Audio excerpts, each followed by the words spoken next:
上次宋爷爷做的花束受到梁小芝的喜爱后，这次手工大师宋爷爷再次上线为梁小芝做了手工花环。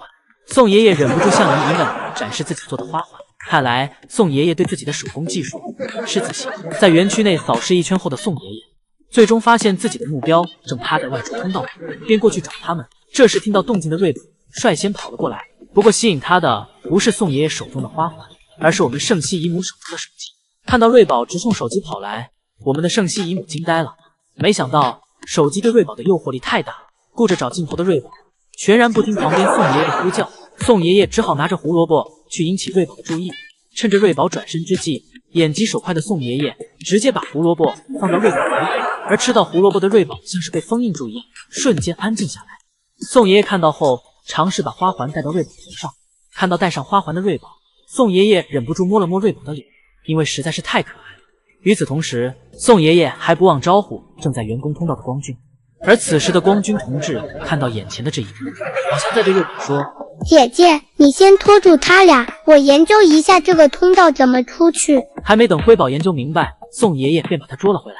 被捉回来的辉宝正生无可恋地躺在平台上，而身后的瑞宝看到爷爷正在给辉宝按摩，便悄悄过去找宋爷爷，表示自己也想要体验一下宋式按摩。不料被宋爷爷躲开了。只见瑞宝一头扎进了辉宝的怀里，想要给瑞宝戴花环的圣西姨母被瑞宝的这一操作给逗笑了。不过瑞宝还是如愿体验到了宋式按摩。体验过后的瑞宝看到了姨母手中的花环，便乖巧地趴在滑梯上，等待着姨母给自己戴上。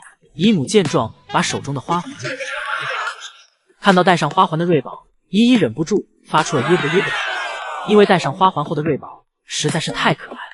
不得不说，这次宋爷爷做的花环实在是太符合我们瑞宝的气质了。圣西阿姨招呼辉宝从架子上下来，辉宝心想，这是要给自己喂小零食吗？辉宝高兴坏了，但他看了看圣西阿姨的手中，发现并没有小零食。辉宝知道圣西阿姨的小零食都会放在口袋里，便又往圣西阿姨的口袋里钻，想要找到自己心心念念的小零食。但刚才姨母已经全将小零食喂完了，此时姨母这里两手空空了，但辉宝仍是不信。辉宝抱住了姨母的大腿，直接撒娇不起来了，妥妥是个耍赖的小宝宝。姨母的心也彻底被辉宝这一动作拿捏了。姨母走回去给辉宝拿小零食。时间过得很快，瑞宝、辉宝该下班了。然而明明已经到了下班时间，瑞宝和辉宝却还在爬架上挂着睡觉，不肯挪动一步。老宋头叫了好几遍，瑞宝和辉宝跟没听到一样。老宋头都着急了。老宋头走进园区，随手掰断了一根竹子，然后在竹子上插了一块小零食，还特地让辉宝闻了闻，随后便放在了小木床上。这是老宋头常用的欲擒故纵手法。老宋头招呼着瑞宝和辉宝从爬架上下来，不过瑞宝依然懒洋洋的不肯动，只是抬了抬手回应老宋头。瑞宝总是沉稳的不像是个孩子，另一边的辉宝就没这么沉稳了，他急着爬下来。辉宝用他那小短豆腿丈量着自己与脚下着力点的距离，试了试发现简直是差之千里。辉宝整个身子向下出溜了一下才踩到着力点。辉宝说什么都要吃到小床上的小零食。辉宝费了半天功夫可算是下来了，看样子零食已经是辉宝的囊中之物了，但这一切都在老宋头的计划之内。又发现爷爷们现在哄福宝回家用的小零食都换成了小苹果，因为现在胡萝卜和窝头福宝看了头都不带回的，所以爷爷也不再尝试，直接用小苹果来哄福宝。别说小苹果还真好用，福宝见了小苹果都走不动道。宋爷爷一点一点给福宝哄进通道门口，然后慢慢给门关上。而福宝也很聪明，不拿到爷爷的小苹果，绝对不让门全关上，而是给其挡着，等吃到小苹果后才会往室内园区走去。宋爷爷率先来到了园区，宋爷爷站在了福宝的小亭子上，呼喊着福宝，让福宝过来吃竹子。最近福宝的青春期到了，时常没有胃口，总是喜欢玩。爷爷们为了福宝的进食问题，也是每天忧心忡忡的。宋爷爷看到福宝向自己慢慢走来，便离开园区，让福宝自己在园区玩耍。但小亭子上的窝头和胡萝卜，福宝依旧没动，而是继续在园区跑来跑去，四处玩耍着。而爷爷看福宝没有胃口，便想着让福宝回室内休息一会儿，给福宝把门打开了。等福宝再次出来时，刚好遇到爷爷给自己换完竹子。福宝来到自己的小亭子上，开始进食。之前姨姨们每次排队看到的都是福宝在吃饭，亦或是在睡觉的样子，而在这个季节，福宝吃饭的样子变少了，多的是在园区玩耍。福宝吃完竹子后，来到小树上睡觉。福宝给自己挠着小眼睛，这小动作可爱坏了。晚上下班前，依依最后一次来看福宝。此时福宝还在树上待着，依依表示福宝的眼睛像是有星星一般。第二天，依依再来看福宝，同样的福宝走到通道门口，但是不想进去，又掉头回来了。而今天成了江爷爷值班，江爷爷钻到福宝的通道门口里，在里面放了小零食，想着这样福宝能被引诱进去。但是福宝压根儿没往通道门口里去看，不过园区的其他地方倒是逛遍了。江爷爷惆怅的腮都鼓起来了，但福宝依旧是自己玩自己的，还给饮水盆踩了一脚。江爷爷反反复复的叫福宝回家，但福宝始终是视若无睹。江爷爷又给通道门里的小零食调整了一下位置，然后继续尝试呼喊福宝。福宝这次走进通道门口后，再一次掉头出来，但爷爷也没办法，自己的宝贝孙女只能宠着，直到最后天渐渐黑下来了，福宝这才走回了室内园区。而通道门口的竹子是江爷爷做的最后的努力。福宝回到室内园区后，江爷爷拿出手机对福宝进行着拍照记录。虽然福宝很调皮，但爷爷依旧觉得福宝这个样子很可爱，甚至还觉得是自己照顾的不到位。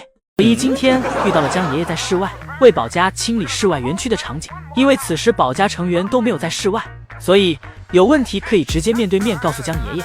而由各种有依依就对江爷爷讲道：谢谢江爷爷把福宝养得这么好。江爷爷一听到福宝，笑得简直不要太灿烂。之后江爷爷托依依给福宝带话，表示自己过得也很好。而因为这2天连续下雪，工作量比较大，所以2个爷爷都在。瑞宝、辉宝这里每天都是双倍快乐。宋3岁放下竹子，转头发现自己门没关，立马又冲了回去，给一旁的辉宝都看傻了。辉宝表示刚才好像一只大黑耗子钻了出去。宋3岁回去后给爱宝把门打开了，爱宝摔辉宝进去，辉宝转了一圈，通道里也没什么东西，便又走了出来。辉宝一天没啥事儿就是溜达，自由大兵想干嘛干嘛，这一点随了他爹。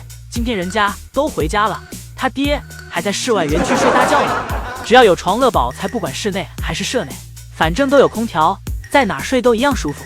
只不过让老宋头又有点疯癫了，发了篇长文，意思是有意义的工作往往充满疲惫，轻松的工作也是没有意义的工作，一次发了8遍。宋3岁这都开始自己 CPU 自己了，同时也是自己摔了2个屁股蹲后的感悟。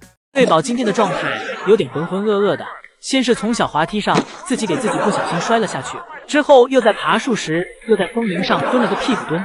今天早上爷爷没让瑞宝、辉宝去室外，这可舒服了姐妹俩，不断的在园区整活。先是瑞宝在辉宝爬树时一口咬住了辉宝的脚丫，接着在辉宝挣脱开后又咬住了辉宝的脑门，给辉宝死死拽着，像是要给辉宝拽下树的感觉。辉宝让瑞宝别拽了，自己主动下来。辉宝下来后不跟姐姐玩了，溜下小滑梯爬去了贝贝树上。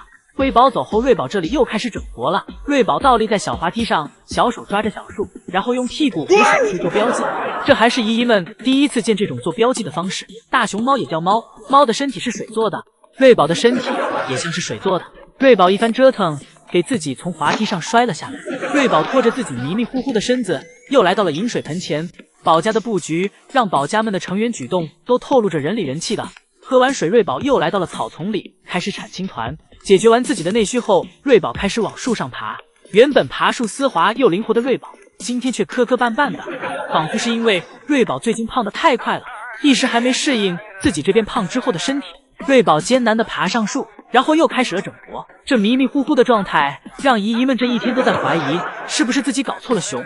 眼前的难道真的不是辉宝，而是瑞宝吗？